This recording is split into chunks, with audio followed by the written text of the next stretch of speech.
So last night I went to see the play Fences by August Wilson being performed at the Panera Theater within the National Technical Institute for the Deaf.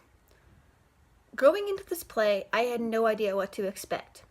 I'm a hearing individual who doesn't know any sign language except my name, going to watch a play put on by the National Technical Institute for the Deaf Theater Company. Kind of wondering how that was going to work out. So overall, went to the theater with little expectations.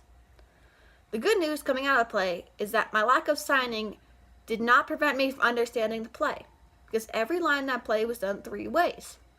It was captioned on a screen, signed by deaf actors, and spoken out loud by voice actors. The bad news is that I left the theater with a sore neck, because I was never quite sure where I was supposed to look on stage.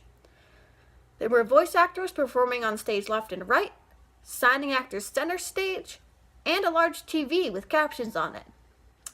All 3 demanded my attention, and I ended up rotating my head just to look at all 3 throughout the play. I might have missed out on some things because I was just looking in the wrong direction. Overall, the play had a very clear message, and the actors really became their characters, really got into them. This play is a Pulitzer Prize winning play, and the script definitely lived up to expectations. It was kind of cool to see family life back in the 50s, and the focus on skin color and racism showed me a new side of ordinary actions I never really thought about before. Something like getting a job has so many more complications when you have a different skin color. The interactions between the characters were very realistic and kind of reminded me of my own family dynamics around money. Money is complicated, and the fact that they depicted it in a very normalized way was kind of cool. They did use the N-word a lot in the play, which personally I never like to hear. I think it's offensive no matter who says it, but the play is set in the 50s where the word has a different meaning than it does today, so in context it was appropriate. Although it did startle me when it was first yelled by the characters. It was yelled very loud. Racism could not be ignored or forgotten by anyone watching this play. Everything that happened to the characters was either caused by racism or was related to racism in some way. It is very important to remember the awful things that happened in our country's history, and this play describes them in a very natural way. It's realistic, and it doesn't seem to make fun of anything at all. All the performers in this play were so excellent. They really made the play. But I'd like to give a special shout out to Acion Owens, Xavier Hux, and Cheyenne Ward. Acion was the voice of Troy Maxon, one of the main characters in the play. His character went through a lot of different emotions throughout the play. And he also went through a lot of different big moments. Something like finding out he was going to be a father again. Something like that. He conveyed all the emotions very well. Even though what he was saying did not always match up with the captions on screen, he still delivered his lines with clarity and passion. His voice level rose and fell perfectly with the script, and I really enjoyed watching him. Xavier and Cheyenne had a very complicated but important person to depict, and they did it very professionally. They played Gabriel, who is a mentally disabled war veteran who fought in Vietnam. There are a lot of wrong ways to depict a mentally disabled person that are very offensive, but Xavier spoke his lines so that the audience knew something was off, but it didn't seem like he was making fun of Gabriel or making fun of mentally disabled people in any way. And I have very similar praise for Cheyenne. Her acting never seemed fake, or it never seemed like a malicious representation of people. It just seemed genuine and like she really learned the parts. The last thing I have to note about the acting was that there was a couple of very young actors. Going to a college play, I expected all the actors to be at least college age or older, but one of the characters who played Renelle was 9 years old. Her presence really adds some fun to the serious scenes, and the fact that she was so young allowed her to break the tension in ways that adults couldn't. The one thing that left the play still confused about was there were 2 actors on stage that spent a lot of time on stage, but they didn't really do anything as far as I could tell. One actor walked across the stage twice in the whole play to deliver telegrams, but other than that, they never spoke, never signed, kind of just sat there, knitting or playing chess and doing other time fillers. They were also white, so they stood out within the cast. Although They honestly could have had a role in communication or captioning that went over my head, but I did spend a lot of the time not watching the play and watching these actors, wondering why they were there and hoping they would do something. Spoiler alert, they never did anything. The play didn't really have a specific direction, but it included a lot of stereotypical actions, which made it kind of predictable.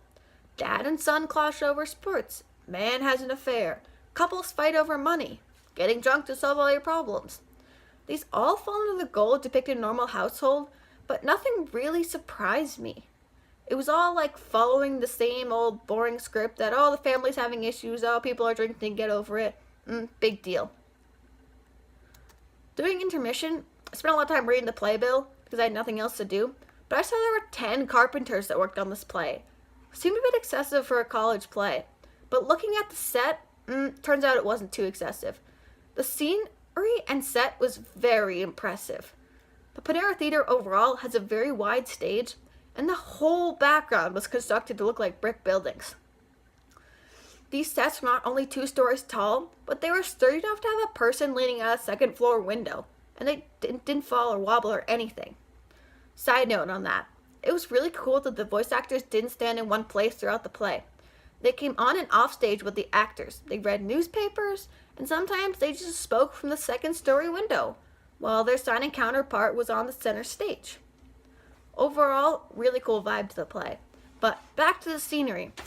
The space gave off a very rundown feel that helped convey the unfairness of how racism was treating the characters, and how they could only afford this house in the rundown alley with the income that they were making, and they could never make any more income.